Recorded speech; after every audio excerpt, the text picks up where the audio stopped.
So the last thing I was doing was showing you how to do field lines. Really showing you. So we have a positive charge and we have a negative charge. These field lines assume that if we take a very, very small, slightly positive charge, what would the force be exerted on it be? Well, this positive charge and this positive are going to repel. So the force is going to be directed outward. And if I put a positive charge here, the same thing, it'd be directed outward. Put a random plus charge here, it'll be directed out. This is known as a test charge, and we just assume that all of our test charges are positive. Likewise, what happens if I put a small positive charge next to a very large negative charge? Well, it'll be attracted to the negative charge. And if I put an infinite number of test charges out, I get an overall picture of what the line would be. Likewise, if I put a plus charge here and a negative charge here, and I put a tiny little charge right here, there's going to be two forces on this. It's going to come over here and be repelled, and is going to be attracted to this one. And when we combine these, I've never shown you how to do this graphically. Do you know how to add vectors graphically? So, suppose I had two vectors. So let's say I have a magical box. On it, I have this vector pulling it, and this vector right here. It's called the parallelogram method. Regardless of which way you do it, you construct the parallelogram by moving one to the tail of one to the head of the other one. Then the new force, when added together, would be from one corner to another corner.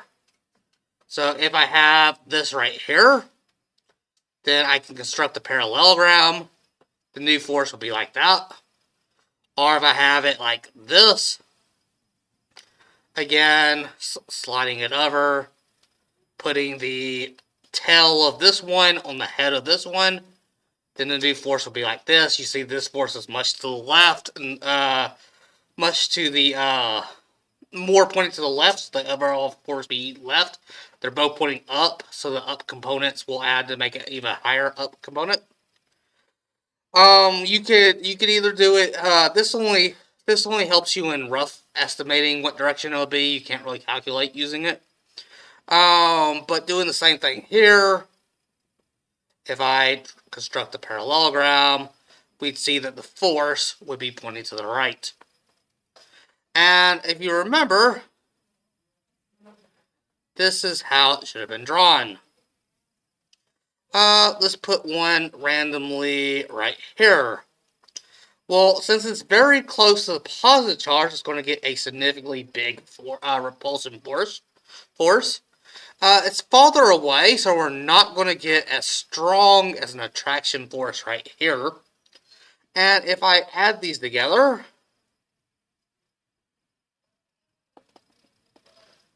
I would see that my overall effect would be pointed in this direction. And if I look, that's basically what I get. It's going to be tangent off of every point.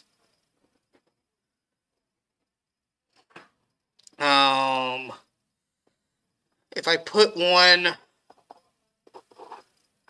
right here as my test charge, it's very close to the positive. So I'm going to get a repulsion force away from that. It's kind of somewhat far away from this, so not as much of an attraction force to the negative. If I add these together,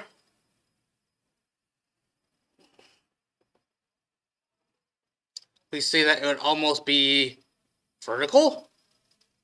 So maybe something like that.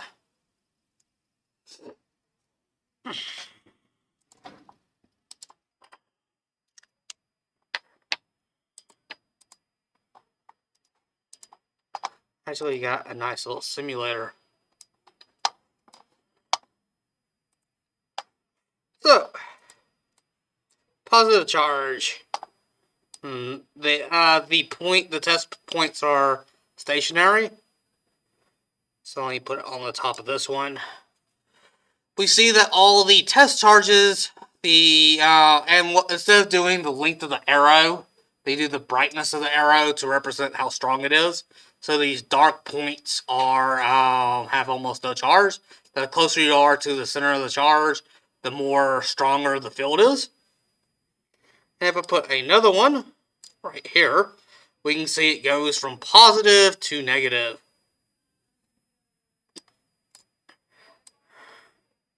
Here you can see a test charge that I can move. The closer I get, the magnitude of the vector increases. And if you get super close, it's basically infinite. We can see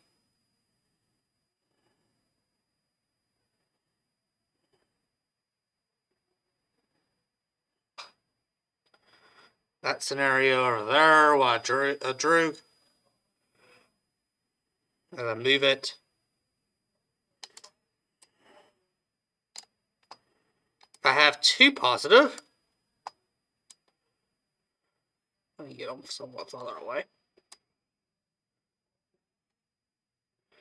We can see a dead zone in the middle.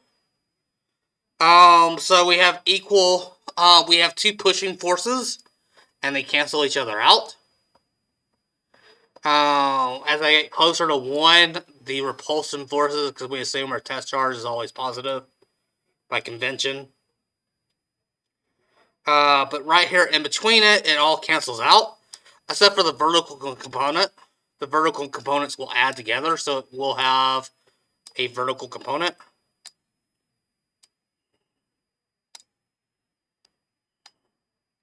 You can see the slight vertical component, but the horizontal components all cancel each other out in this line.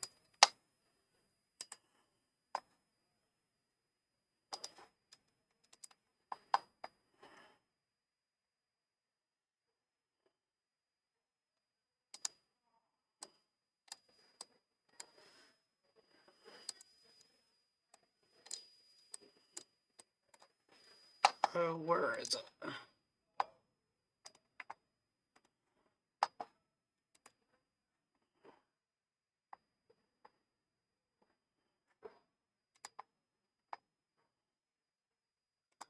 Oh, I was playing a good one yesterday. They actually had the two charges moving.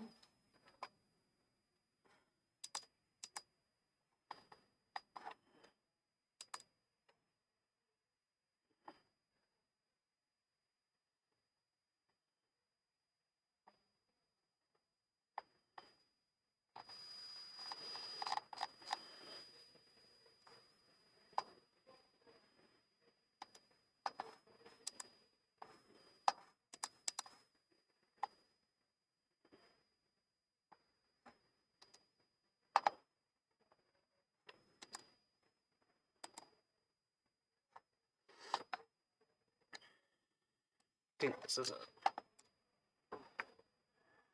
And it takes forever to load.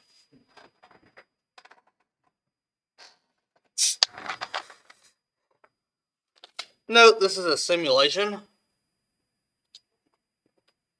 We can't be infinitely precise on the computer, which causes some weird errors. So here we have a charge. You can tell it's negative because all the test points are being pulled toward it. And let me actually increase the number of test points. So we can see the electrical field is being pulled toward it. Oh, too fast.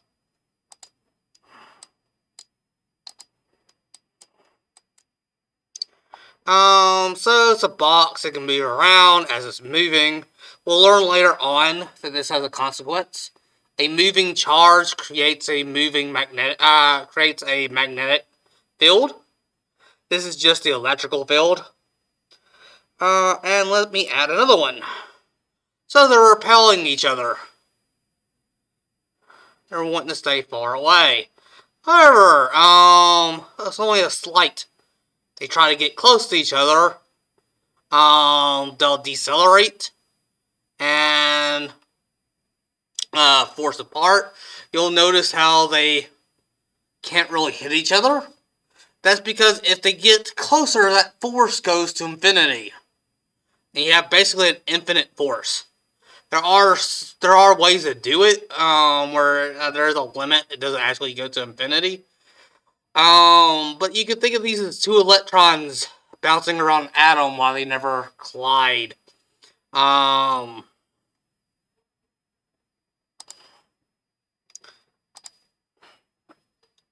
Let's make it a positive charge.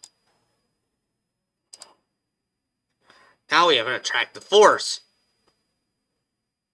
Again, you can clearly see, here in a little bit, it might get stuck. That's just due to the fact that there's not infinite, precision. But now they're being attracted. However, when you'll see them, and this is almost a very good simulation for planets and gravity. You can think of this as gravity.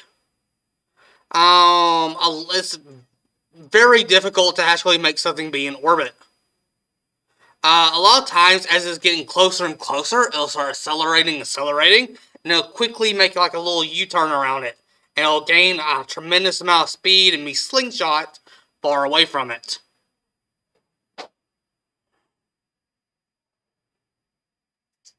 There they got in orbit around each other.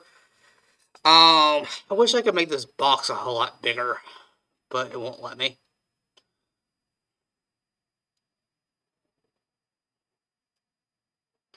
Add another positive charge. You can see the overall effect of the field changing.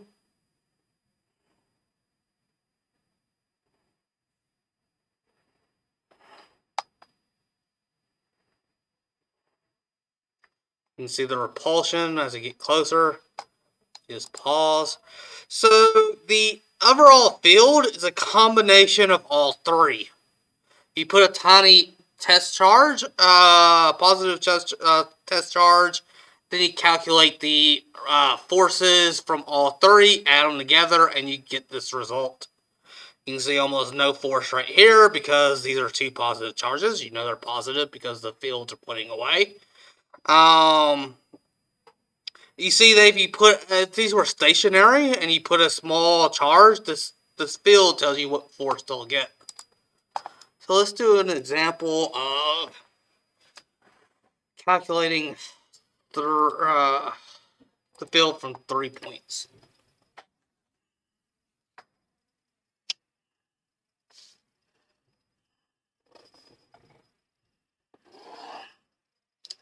So let's say over here at -5 micrometers. I really don't have a good. I'm going to put a +10 microcoulomb charge.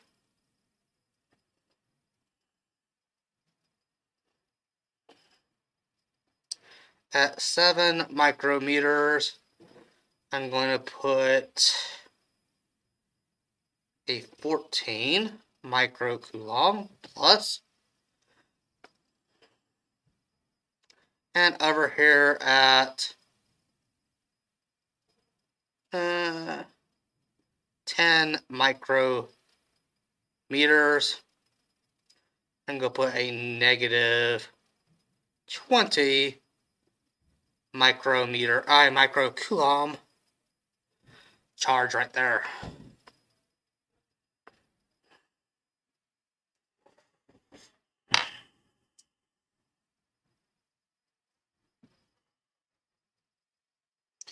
So if you wanted to sketch what, here's the question: what is the electrical field at the origin? So to figure out what the electrical field is, we know that the electric field is going to be equal to Ke times the charge divided by R squared.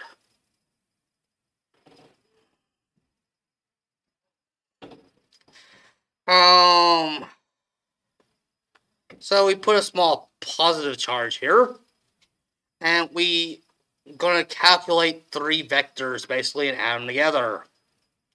So from here to here, this is positive, or test charge is positive. We're going to get some force pointing in this direction. I will call it E sub 1. This and this are going to repel, so I'll call that E2. And positive and negative are going to be attracted, so I'll call that E3. So E1 will be Ke, and it's from this charge.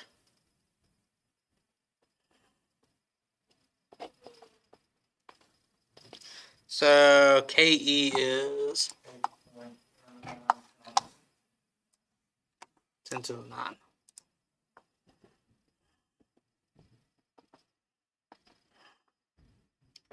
And that'd be Newton meter squared per Coulomb squared. And the charge would be 10 times 10 to the negative 6 coulombs divided by absolute value from 0 to negative 5, which is be 5 times 10 to the negative 6 meters, and then square it.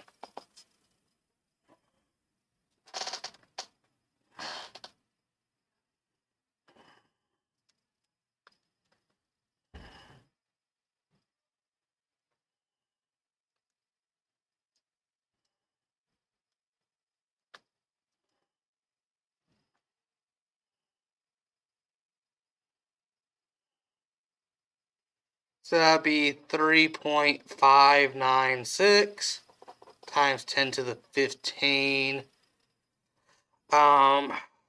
Meter squared cancel out. Coulomb, so that'd be newtons per coulomb.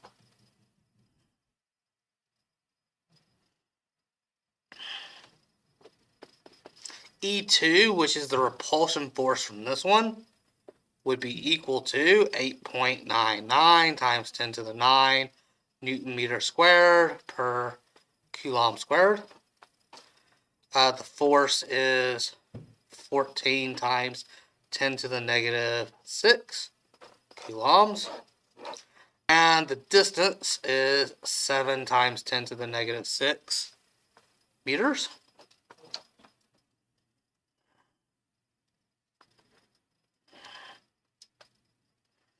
Which gives me 2.5686 times 10 to the 15 newtons per coulomb.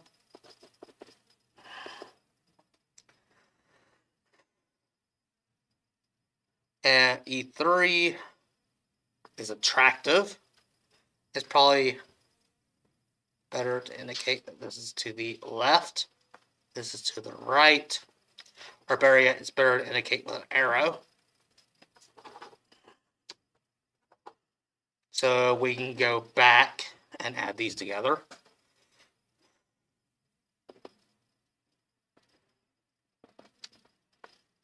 Because I haven't put any direction on them yet. And this would be 20. Again, when doing these, it's best to ignore the charge and just keep in mind of repulsion versus attraction. So I'm going to keep the negative out. That'd be 20 times 10 to the negative 6 coulomb. The distance is 10.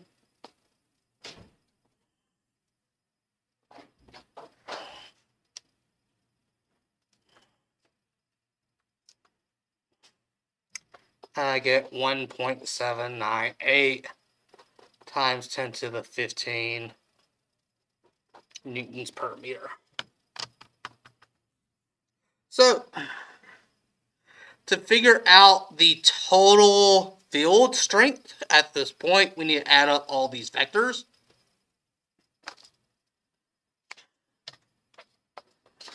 Luckily, I've made them all 90 degrees from that, so there's no angles.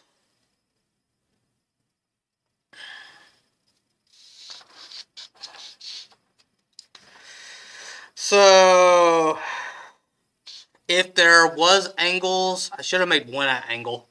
You would need to break it up into horizontal and vertical components and then add them together. So you can imagine E1 and E3 or E2 and E3 to be only a single one, in which case you have a single line and 45 degrees here. So that means that you would break it up into E1 and E3 and then you add all the horizontal vectors, add all the vertical vectors together, and then we do our combination or magnitude formula. So we add up all the horizontal components. If you don't have them as horizontal components, you need to break them up into their horizontal components by using trig. So horizontal, I'm going to let left be negative and right be positive. So this one's to the left. So it would be 2.5686 times 10 to the 15 newtons per coulomb plus 3.596 times 10 to the 15 newtons per coulomb. And I get a total strength in the horizontal direction.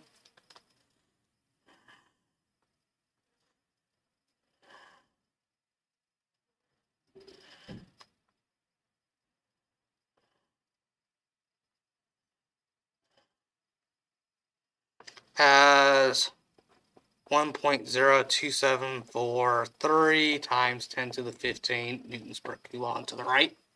Since the answer was positive, it's going to be to the right. That's by convention. For vertical, there's only one vertical. Again, up being positive, that would be just 1.798 times 10 to the 15 newton meters up. So I have my horizontal and vertical components, which is one way to just leave the answer. But generally, you want to group it as an angle and magnitude. So to get the magnitude is equal to the square root of the components. So 1.02743 times 10 to the 15 newtons per coulomb squared plus 1.798 times 10 to the 15 newtons per coulomb, not meters, squared.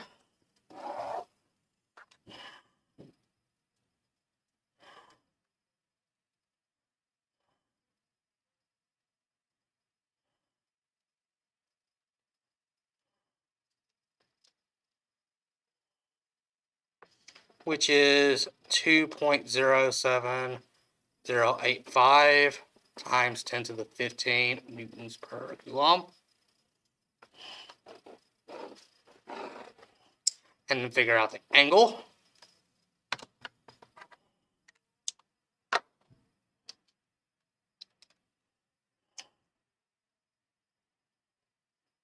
Ooh.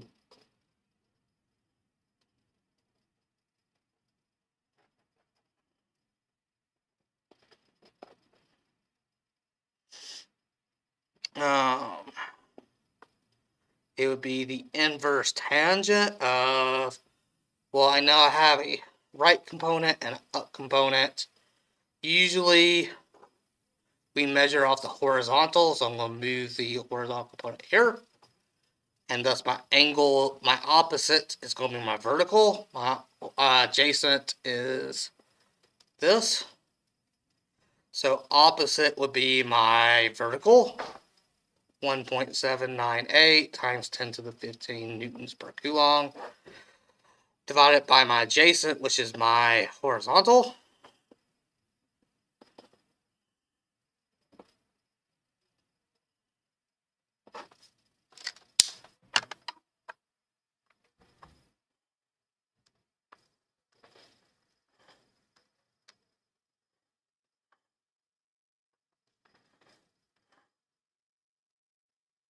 Which is 60 degrees.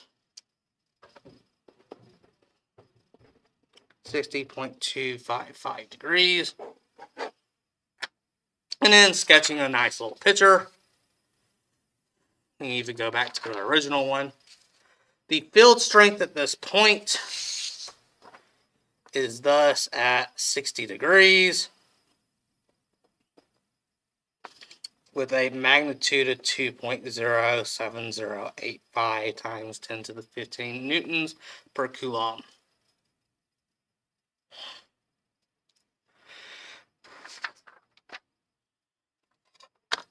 Suppose I placed a 10 microcoulomb charge here. What would be the force on it? Now, you can either go back and do everything we just did using the force equation, KE times charge 1 times charge 2 divided by r squared. And we have to go through the exact same calculations, except for our new charge right here. So if we replace the test charge at origin with a positive 10 microcoulomb charge, the equation that's going to make it easier, since it depends on whether or not you've already solved for the field. If you haven't solved for the field and it's just looking for the force, go ahead and calculate all of this again, because you've never calculated it. But if you had to find the field first, we can use the field value to actually solve for this, because force is also equal to the charge times the field. And this is the field value we just got. So I know this number is our field strength at that point. And I know my new charge is 10 microcoulombs. So I can just plug it in.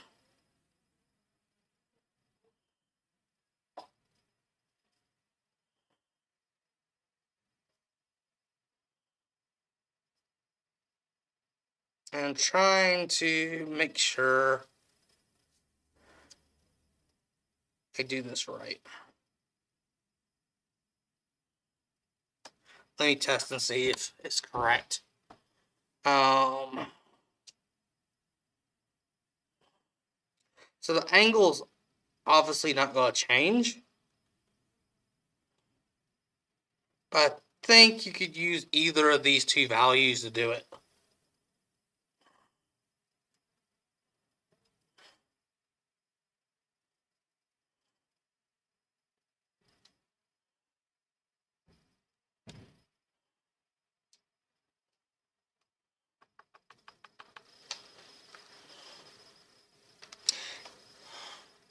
Yeah, so you could either multiply both of the components by your 10 your charge, or you can do your magnitude by your charge. It works out either way. So, or force, doing it as components, would be equal to 10 microcoulombs times the vector 1.02743 times 10 to the 15 newtons per coulomb to the right, comma 1.798 times 10 to the 15 newtons per coulomb up. And then I would get, I believe this is the right notation for, there's so many notations for vectors. I actually want to say it's square brackets is the preferred method. I'm trying to differentiate it so that you can obviously tell this new notation is the components. This right here is a single value. It's the components for the field. So this is vector multiplication. And this is a scalar, like mass is. So scalar times a vector, you just multiply all the components by the scalar.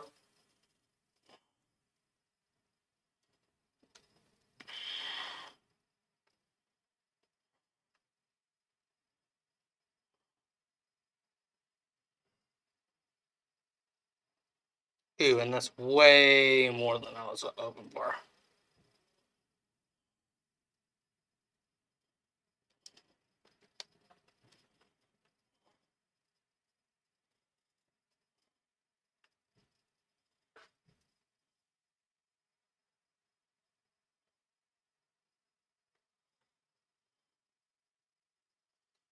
Alright, so that's million, that's billion.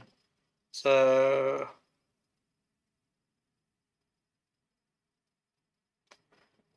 10 point, or no, 1.0274.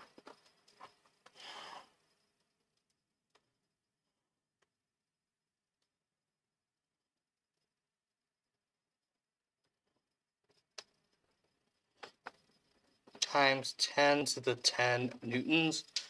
It's a lot of force. And writing it in a combine, and this would be to the right.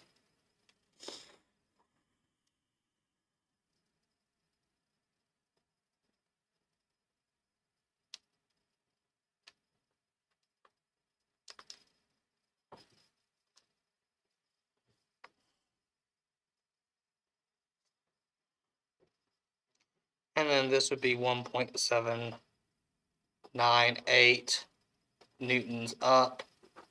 So this is the component. This is the horizontal and vertical components for the vector. So that's one way writing the force. The other way would be to multiply the 10 times 10 to the negative 6 coulombs times, and this is where I shouldn't have used arrows, 2.07085 times 10 to the 15 Newton coulombs, comma, angle 60.255 degrees. When you multiply by a scalar, the angle stays the same. You're only changing the length. So you have a vector like this at some angle here. Doubling the length doesn't obviously affect the angle.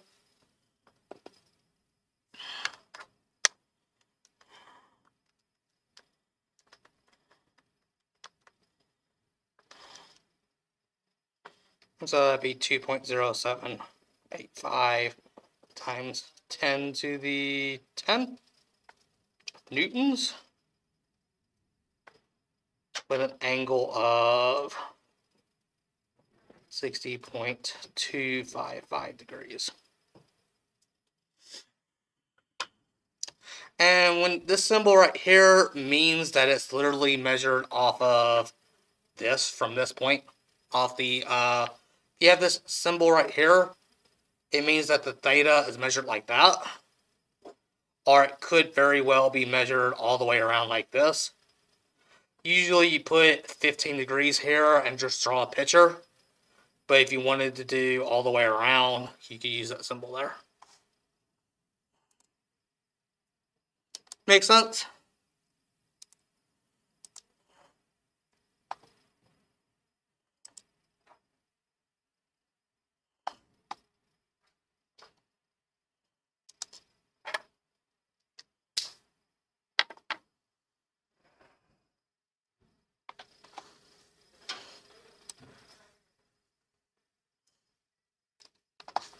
Nicole, you mind running and getting homework from the printer?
Yeah.